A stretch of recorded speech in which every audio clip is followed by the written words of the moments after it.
జాగ్రత్తలు యేసుక్రీస్తు ప్రభువు చెప్పినటువంటి 7 జాగ్రత్తల్లో 4 జాగ్రత్తల గురించి మనం ధ్యానించుకున్నాం.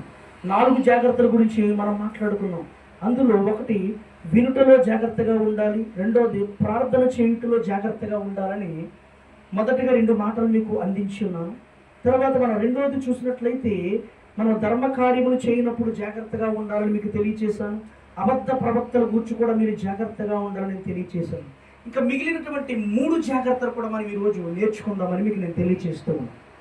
ఆజ్ఞను గైకొన్నవాడు తన కాపాడుకున్నవాడు తన ప్రవర్తన విషయమే అజాగ్రత్తగా నుండువాడు చచ్చును అని సామెతల గ్రంథములోను 19వ అధ్యాయం 16వ వచనంలో మనకి సొలొమోను భక్తుడు రాయించాడు. ఈ లోకంలో బ్రతుకుతున్నటువంటి మనము ఆజ్ఞ ప్రకారముగా జీవించాలి. దేవుని ఆజ్ఞ ప్రకారముగా జీవించిన వాడు ఎలాగుంటాడంటే తను తాను కాపాడుకుంటాడండి. ఎప్పుడైతే దేవుని ఆజ్ఞ ప్రకారంగా జీవిస్తామో మనల్ని మనం కాపాడుకుంటాం. నేను దేవుని ఆజ్ఞ ప్రకారంగా జీవిస్తే నన్ను నేను కాపాడుకుంటాను. మీరు దేవుని ఆజ్ఞ ప్రకారంగా మీరు జీవిస్తే మిమ్మల్ని మీరు కాపాడుకుంటారు. ఎవరైతే ఆ ఆజ్ఞల ప్రకారముగా బ్రతకరో, ఎవరైతే ఆ ఆజ్ఞల ప్రకారముగా జీవించారో వాడు చచ్చును అని చెప్పాడు. అంటే వాడు ఎక్కడ చచ్చిపోతాడు అంటే పరలోకములోకి వెళ్లకుండా ఇదిగో నరకములోకి వెళ్ళిపోయి చచ్చిపోతాడు. అక్కడ నరక యాత్ర పడుతూ ఉంటాడు, అక్కడ ఇబ్బందులు పడుతూ ఉంటాడు. అందుకే దేవుడు చెప్పిన ఆజ్ఞ ప్రకారం నడుచుకోవాలని ఏ మనిషి అయినా, అది క్రైస్తవుడైనా క్రైస్తవుడు కానటువంటి వాడికైనా హెచ్చరిక ఇది.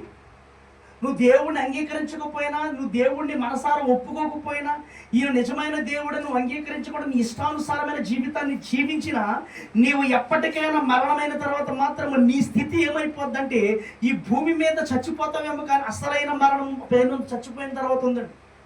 ఆ అసలైన మరణం నుంచి తప్పించుకునేలాగా బ్రతకాలి ఈ భూమి మీద.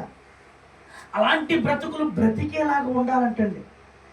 అందుకే ఇక్కడ ఏమని చెప్తున్నాడంటే యేసుక్రీస్తు ప్రభువారు, నేను 7 జాగ్రత్తలు చెబుతున్నానయ్యా, అందులో 4 జాగ్రత్తలు మీకు వివరించేసిన ఇంకొక 3 జాగ్రత్తలు. ఆ 3 జాగ్రత్తల్లో మొదటి జాగ్రత్త ఏంటంటే 5వ జాగ్రత్త. ఇక్కడ మనం చూసినట్లయితే పరిసయ్యులు వేషధారులను గూర్చి జాగ్రత్తగా ఉండాలంటండి. పరిసయ్యుల విషయంలోనూ వేషధారణ చేస్తున్నారంటండి. అంటే పరిసయ్యులు ఎలాగుంటారంటే వేషధారణ ఎక్కువగా చేస్తూ ఉంటారు. పరిసయ్యులు ఎక్కువగా ఎలాగుంటారంటే చాలామంది ఇప్పుడు పరిసయ్యులు అంటే మనం చూస్తే అంతలో ఒకరినొకడు త్రొక్కుకున్నట్లు వేల కొలది జనులు కూడినప్పుడు ఆయన తన శిష్యులతో మొదలు ఇట్లను చెప్పసాగిను, పరిసయ్యులు వేషధారణ అను పులిసిన పిండిని కూర్చి జాగ్రత్త పడుడి అంటున్నాడు. పరిసయ్యుల వేషధారణ ఉండేది పులిసిన పిండితో సమానము. ఆ పులిసిన పిండి విషయంలో చాలా జాగ్రత్తగా ఉండాలి. మీరు ఆలోచన కలిగి ఉండాలి. ఎందుకంటే పులిసిన పిండిని తీసుకొచ్చి మంచి పిండిలో కలపండి. పులిసిన పిండిని కొంచెం ముద్ద తీసుకొచ్చి మంచి పిండిలో పెట్టండి. ఆ మంచి పిండి అంతా కూడా ఏమైపోద్దండి? పాడైపోద్ది. పులిసిన పిండి వల్లే తయారైపోద్ది. అందుకే ఈ పరిసయ్యులు వేషధారులు చాలా మంది ఉన్నారు. నువ్వు మంచిగా బ్రతుకుతున్నటువంటి నీవు, మంచిగా జీవిస్తున్నటువంటి నీవు అటువంటి వేషధారులతో, అటువంటి పరిసయ్యులతో కనుక నువ్వు సాంగత్యము చేస్తే నీ బ్రతుకు కూడా వారిలాగా మారిపోతుంది. నీవు కూడా వారిలాగా తయారైపోతావు. వారు ఎలాగైతే పరిసయ్యులు వేషధారణ చేస్తూ ఉన్నారో నీవు కూడా ఇంతకాలం ఎంతో మంచిగా బ్రతికి, ఇంతకాలం ఎంతో నమ్మకంగా జీవించి, ఇంతకాలం దేవుని పట్ల భయం కలిగి భక్తి కలిగి ఉన్నటువంటి నీవు ఎప్పుడైతే ఈ వేషధారణ కలిగినటువంటి వారితో నువ్వు స్నేహం చేసావో నీ బ్రతుకు కూడా వాళ్ళలాగా తయారైపోద్ది. వేషధారణ వచ్చేస్తుందంటాడు మనకు కూడా. అందుకే వారి విషయాల్లో మీరు జాగ్రత్తగా ఉండండి అని లూకా సువార్త 12వ అధ్యాయం 1వ వచనంలో చెప్తున్నాడండి దేవుడు. చూడాలంటే పరిసయ్యులే అనుకుంటామా, కానీ వాళ్ళలో ఏం దాగి ఉందంటండి? వేషధారణ దాగి ఉంది. పైకి భక్తి వేస్తున్నారే అంటున్నాడు. మీరు మంచివారు, మీరు ప్రేమ కలిగినటువంటి వారు, మీరు భక్తి కలిగినటువంటి వారు, మీరు యథార్థత మనసు కలిగినటువంటి వారు, వారితో గనక మీరు సాంగత్యము చేస్తే వారిలాగా మీరు కూడా పులిసిన పిండి వలె అయిపోతారంట.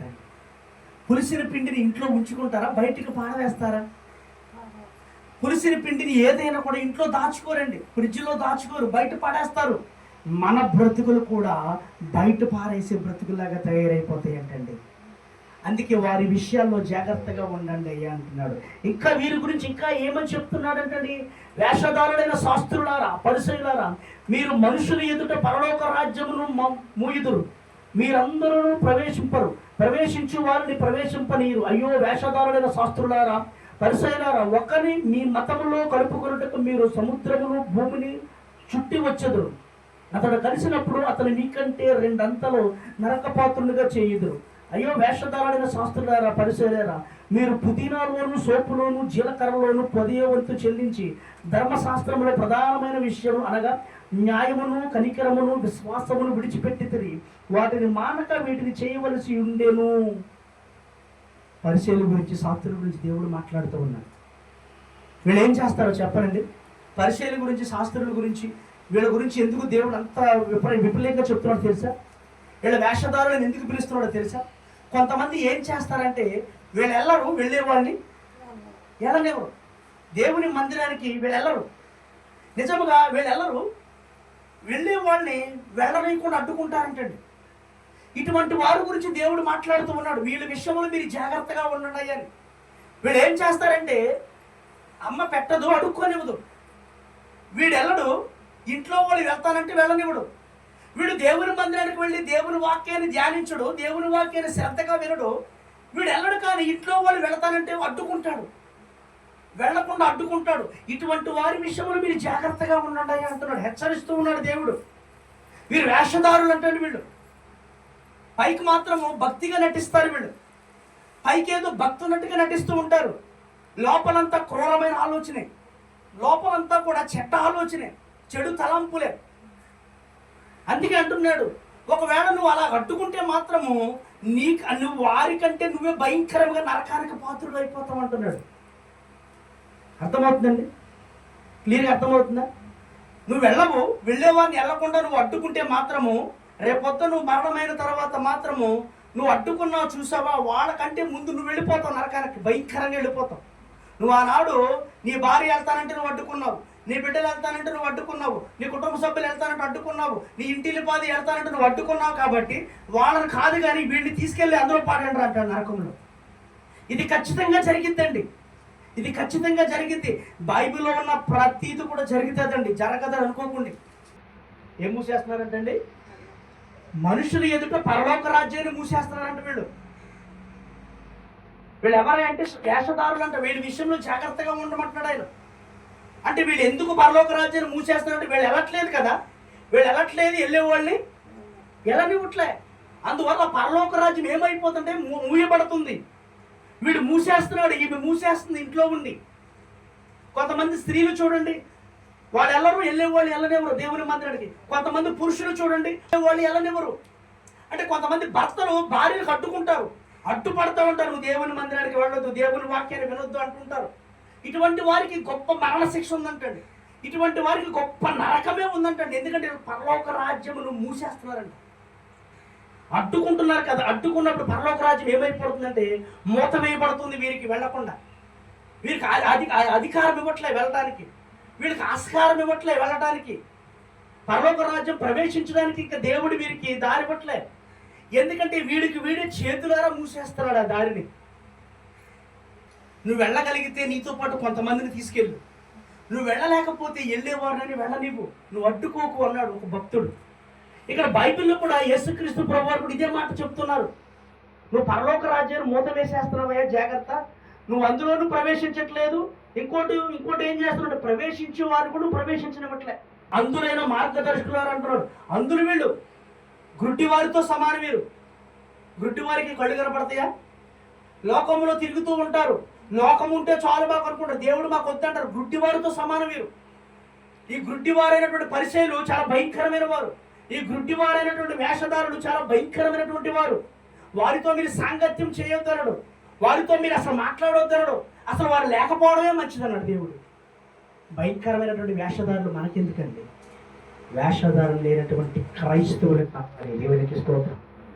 దేవుడు అది కోరుకుంటాడు. అందుకే వారి విషయాల్లో మీరు జాగ్రత్తగా ఉండండి అయ్యా, జాగ్రత్తగా ఉండండి అని దేవుడు ముత్తుకుంటూ ఉన్నాడు. వీళ్ళు మరలా ఏం చేస్తారంట? వీళ్ళు సంపాదించిన దాంట్లో కనీసం 10వ భాగం కూడా దేవునికి ఇవ్వరంట. కనీసం 10వ భాగము, 100 రూపాయలు సంపాదిస్తే ఒక 10 రూపాయలు దేవునికి ఇవ్వలేవు. 10 రూపాయలు దేవుని మందిరంలో ఖర్చు పెట్టలేవు. లెక్కలేసేస్తుంటావు, లెక్క పెట్టేస్తూ ఉంటావు. ఎంత భయంకరం అండి ఇది, ఎంత భయంకరం అండి. ఆలోచన ఉందా? అసలు ఆలోచన కలిగి జీవించారు. ఈ ఆలోచన మనకి కావాలంటే ఇంకా ఏమని చెప్తున్నాడండి? ఇంకా ఏ విషయాల్లో జాగ్రత్తగా ఉండమంటున్నాడు ఈయన? తిండి మత్తు ఐహిక విచారంలో జాగ్రత్తగా ఉండాలంటండి. తిండిబోతులు ఎక్కువైపోతున్నారండి, త్రాగుబోతులు ఎక్కువైపోతున్నారండి. ఈ త్రాగడం వల్ల, ఈ తిండి వల్ల ఐహిక విచారం ఎక్కువైపోతుంది, మనసులో బాధలు ఎక్కువైపోతున్నాయి. బాధలు ఎవరితో చెప్పుకోవాలో తెలియనటువంటి పరిస్థితుల్లోకి వెళ్ళిపోతున్నారు. అందుకే వీళ్ళ గురించి మీ హృదయంలో ఒకవేళ తిండి వలనను, మత్తు వలనను, ఐహిక విచారం వలనను మందముగా ఉన్నందున ఆ దినమున అకస్మాత్తుగా మీ విషయమే మీరు జాగ్రత్తగా ఉండండి అయ్యా. ఆ రోజున మాత్రం మీ గురించి మీరు జాగ్రత్తగా ఆలోచించండి. నేను విపరీతమైన తిండి తినేస్తున్నాను, నేను విపరీతమైన త్రాగుడు త్రాగేస్తున్నాను, నేను విపరీతంగా విచారము చేత కొట్టబడుతున్నాను, బాధల చేత నలిగిపోతూ ఉన్నాను, నేను చచ్చిపోతానేమో. కొంతమంది ఇట్ల వల్ల కొంతమంది మరణానికి వెళ్ళిపోతారండి. వారికి వారే ఆత్మహత్యలు చేసుకుంటారు, వారికి వారే ప్రమాదాలు కొని తెచ్చేసుకుంటారు. అందువల్ల వీటి విషయాల్లో కూడా మీరు జాగ్రత్తగా ఉండమని హెచ్చరిస్తూ ఉన్నాడు దేవుడు. ఈ విషయాల్లో కూడా మీరు జాగ్రత్తగా ఉండాలంట. ఈ విషయాల్లో కూడా జాగ్రత్త కలిగి జీవించాలంటాడు. మనం అలా జీవిస్తేనే దేవుడు మనం కాపాడుతానంటున్నాడు. ఒకటి, ఆయన ఏం చెప్తున్నాడు? పరిచయాలు వేషాల గురించి జాగ్రత్తగా ఉండమంటున్నాడు. రెండోది ఏం చెప్తున్నాడు అంటే తిండి మత్తు విషయంలో జాగ్రత్తగా ఉండమంటున్నాడు. కొంతమంది తిండి తింటారని, ఎలా తింటారో వాళ్ళకే తెలియదు, భయంకరమైన తిండి తినేస్తారు. కొంతమంది మందు తాగుతారండి, ఒక దెబ్బకే ఫుల్ బాటిల్ లేపేస్తారు. ఎలా తాగుతారో వాళ్ళకే తెలియదు. తాగేసి ఏడవడం మొదలు పెడతారు. మళ్ళీ అప్పుడు గుర్తొస్తాయి పాత జ్ఞాపకాలన్నీ. పెళ్ళం వదిలేస్తే పెళ్ళం అప్పుడు గుర్తొస్తుంది, బెడ్లో వదిలేస్తే బెడ్లో అప్పుడు గుర్తొస్తారు. తల్లి చచ్చిపోతే తల్లి అప్పుడే గుర్తొస్తుంది, తండ్రి చచ్చిపోతే తండ్రి అప్పుడే గుర్తొస్తాడు. నీకున్నటువంటి రక్త సంబంధులు విడిచిపెట్టేస్తే నీ రక్త సంబంధులు అప్పుడే గుర్తొస్తారు. తాగినప్పుడే గుర్తొస్తారు. తాగినప్పుడు మాత్రమే నీ తమ్ముడు గుర్తొస్తాడు, తాగినప్పుడు మాత్రమే నీ అన్నయ్య గుర్తొస్తాడు, తాగినప్పుడు మాత్రమే నీ తల్లిదండ్రులు గుర్తొస్తారు, తాగినప్పుడు మాత్రమే నీ కుటుంబ సభ్యులు గుర్తొస్తారు. వీరితో జాగ్రత్తగా ఉండమంటున్నాడు దేవుడు. వీళ్ళ భయంకరమైనటువంటి వారంట, వీళ్ళు చాలా భయంకరమైన వారయ్యా. త్రాగకపోతే అసలు మాట్లాడరు, త్రాగకపోతే అసలు గుర్తుండము, త్రాగకపోతే తల్లి గుర్తుండదు, త్రాగకపోతే తండ్రి గుర్తుండడు, త్రాగకపోతే అక్క చెల్లి తమ్ముడు అన్న అని ఎవరు గుర్తుండరు. త్రాగితేనే గుర్తొస్తాయి. ఎవరంటారా? కాదంటారా? త్రాగితేనే ప్రతిదీ గుర్తొస్తుంది, అప్పుడుదా గుర్తురాదు. తాగేసి ఫోటోల దగ్గర ఏడ్చేవాళ్ళు ఉన్నారు, తల్లి ఫోటో తండ్రి ఫోటోలు పెట్టుకుని తాగేసి. త్రాగనంత సేపు అసలు తండ్రి ఎవరో తల్లి ఎవరో కూడా మర్చిపోతాడు వాడు. తాగేసి అన్నయ్య దగ్గరికి వెళ్ళి పలకరించేవాళ్ళు ఉన్నారు, తాగేసి తమ్ముడు పలకరించేవాళ్ళు ఉన్నారు. అప్పుడే గుర్తొస్తారు వీళ్ళందరూ, అప్పుడు దాకా గుర్తురాదు. దాన్ని ఐహిక విచారము. అది ఎలా ఉంటుందంటే, అయ్యో నా పరిస్థితి ఎలా ఉంది, మా అన్న ఎలాగైపోయాడు, మా తమ్ముడు ఎలాగైపోయాడు, మా అక్క ఎలాగైపోయింది, మా అమ్మ నాన్న ఎలాగైపోయి, ఇలా అప్పుడు గుర్తొస్తారంటండి. వీళ్ళు జాగ్రత్తగా ఉండాలంటండి. దేవుని ఎదుట మనము శక్తివంతంగా నిలబడాలి. ఎల్లప్పుడూ ప్రార్థన ఉండాలి, మనం మెలకు ఉండాలి, ఎప్పుడు నిద్రమత్తుగా ఉండడు, మత్తు కలిగి ఉండకూడదు. మత్తు కలిగి ఉంటే ఎప్పుడు ప్రార్థన చేస్తాం? తిండి బాగా తినేయండి, కంటినంటా నిద్ర పట్టేది, మత్తుగా నిద్ర పట్టేది, ఇంకా ప్రార్థన గుర్తురాదు, దేవుడు గుర్తురాడు. అప్పుడు ఏం గుర్తొస్తుంది చెప్పాను కదా, బాధలు గుర్తొస్తాయి. ఎక్కలేని బాధలన్నీ అప్పుడే గుర్తొస్తుంటాయి, అప్పుడు ఏడుస్తూ ఉంటారు. తాగేసిన తర్వాత తల్లి గురించి ఏడ్చేవాడు ఉన్నారు. పీకల దాకా తినేసి గుండుగులు మొత్తం సారాగట్ట తాగేసి అప్పుడు ఏడుతూ ఉంటారు. తల్లి దగ్గర కూర్చుని, ఫోటోల దగ్గర కూర్చుని, తండ్రి ఫోటోల దగ్గర కూర్చుని బాధలను అప్పుడు బయటపడతా ఉంటాయి. అంతకుముందు ఏమైపోతున్నాయి? ఇక్కడ మత్తులో ఉంటేనే గుర్తొస్తారా? మత్తులు కాకపోతే గుర్తురారా? ఒక్కసారి ఆలోచన చేయండి. మత్తులుగా ఉంటేనే గుర్తొస్తున్నారు వీళ్ళందరూ. మత్తు లేకపోతే గుర్తు రాకుండా ఉండలే. ఇంకా ఏమని చెప్తున్నాడు? ఒక పూట కూటి కొరకు తన జ్యేష్ఠత్వపు హక్కును అమ్మి వేసిన యాషా వంటి భ్రష్టుడైన వ్యభిచారి అయిపోతావేమో, జాగ్రత్త. ఎవరితో పోల్చాడండి?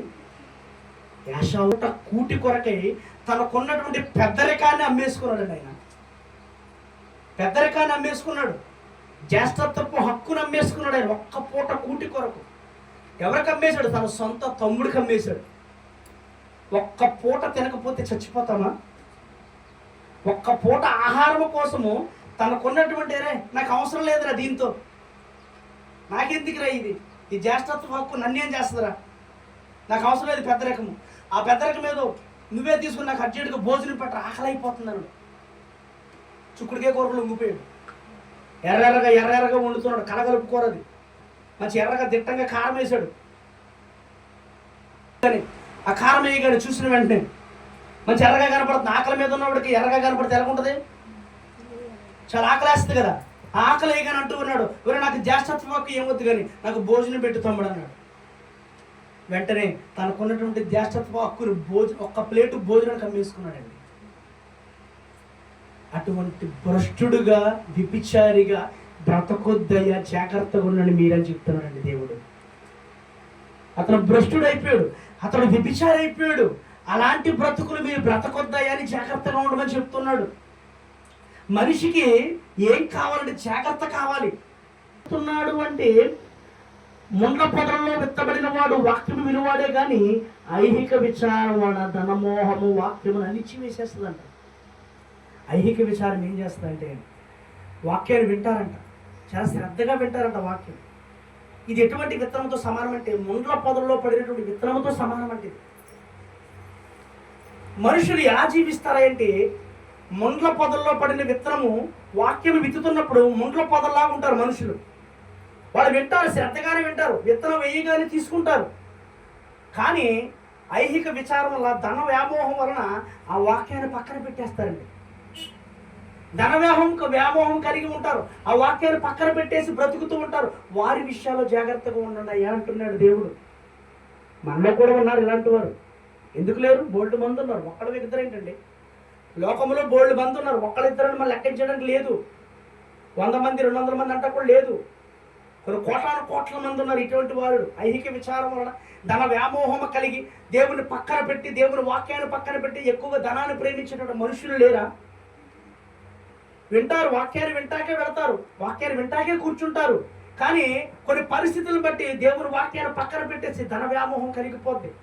ఐహిక విచారం వచ్చినందుకు డబ్బు కావాలి కదా, ధనాన్ని ప్రేమించేస్తారు. వీరి విషయాల్లో మీరు జాగ్రత్త కలిగి ఉండండి అని వివరిస్తూ ఉన్నాడు.